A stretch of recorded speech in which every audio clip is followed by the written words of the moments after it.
Welcome everyone, this is Shadow Drake, and so today this is going to be, I guess, my attempt at a new player slash intermediate player tutorial slash walkthrough. Is the best way I can put it. Because at its core, Stationeers is a survival game, survival engineering. Sometimes I have referred to it as thermodynamics the game. But this game has a pretty big cliff for you to get through because there's a lot to cover. A lot of, well, you have the basic survival challenges where you need to have power, a shelter, air, food, and water, and you have to kind of solve those.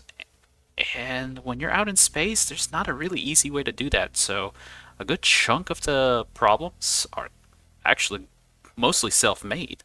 I mean, as you try to solve these issues, you tend to create your own problems due to mistakes or the ability or the lack of knowledge for how to properly implement a solution without, blowing yourself up.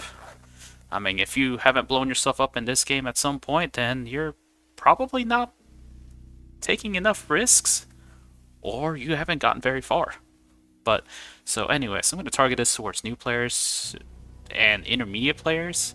And by intermediate players, if you still haven't gotten past being able to make tier 2 printers, gotten to like the super alloys stuff yet, I kind of start to place you somewhere around that point. Because a lot of the game opens up with the tier 2 printers, and getting to that point is not really an easy feat. So that's what I am going to hopefully help. So to skip around as you need to, but hopefully I'll have information to help you. So the very first thing I'll have to go over is, which world do you want to do? And when you look at the worlds, you will see in the upper right whether they are beginner, intermediate, challenging, or extreme. That's right, you have some extreme worlds. So now, as far as getting started goes, Moon and Mars are pretty much the beginner worlds. Don't let intermediate fool you on Mars. It is pretty much beginner friendly. Now, whether you should start there or not, I would recommend starting on Mars because some aspects of the atmosphere in Mars make it easier to progress.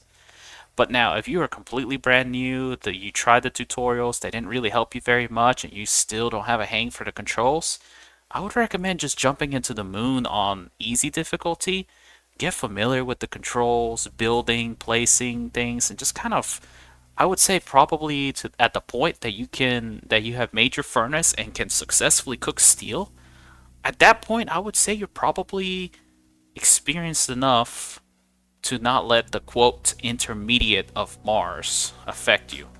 And you can do this in Mars as well, but the only reason I would say Moon is because the Moon is a vacuum, has no atmosphere. Just like Mimas has no atmosphere and the asteroid belt, because there is no planet, has no atmosphere. But all atmospheric worlds will have storm events.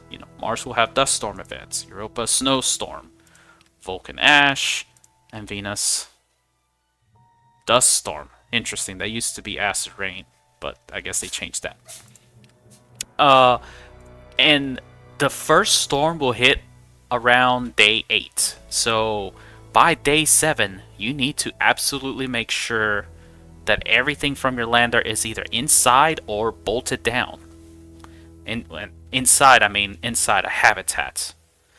Because if not, you will pretty much lose everything in your lander. And most of the times, that isn't enough to kill you, but the lander has a lot of stuff that helps get you through the beginning part of the game. Losing some of that is gonna make the run extremely challenging because you're still trying to figure stuff out. So the dust storm events on an atmospheric world is one of kind of like the I guess newbie killers, but it's you can work with that. Unless for some reason you gaggled about and you spent literally 8 days doing nothing, you should be able to recover from a dust storm event wrecking your lander, but it's not going to be easy. So again, Moon and Mars are the beginner worlds. The vacuum of the moon makes it a little bit easier, but you have to learn how to collect your own gases. Mars has a very thin atmosphere that is between a certain temperature range that allows you to work better with gases. And plus the fact that you have CO2 available at Mars means that you have a little bit of leeway for collecting gases for your starting greenhouse. Now, if I want to preview the rest of the worlds, Europa has a very cold oxygen atmosphere. It is challenging because some of the things you would learn on Moon and Mars, you have to adjust. You have to adjust your playstyle for Europa to survive easier. Um, and plus the fact that the sunlight is much weaker, so you have to start relying on alternate sources of power. And honestly, power is going to be a big issue for you at the early game of Europa. Mimas has no atmosphere, however, there is basically no sunlight. There's no water ice to be found, so you have to learn how to create your own water. So, think of each world as you progress down, skipping the astro belt. You have to learn something new to survive better. Vulcan is your first hot world, and as you can see, the temperature is extremely fluctuating. You have to learn how to survive on that, and it's also the first hot world that doesn't have any ISIS. So you have to learn how to make your own oxygen and water, and also keep yourself cool and not roasting to death. Uh, by the time you're somewhat experienced with creating a stable habitat, you should be somewhat capable of Vulcan. And Venus is just basically sadism to the extreme. It's always hot, you have good sunlight, but the fact that it's always hot and hard to deal with, it's just more of a challenge for how to get your cooling set up and dealing with it on a constant ratio. Uh, so, with that, I will get started with going over the controls, and I will do so in the moon. Um, when you select the difficulty, creative is literally nothing in the survival aspect is done. You freely have the creative menu. Personally, I don't really find that fun, but if you need that, if you need to disable that for, so that you can get better, feel free. But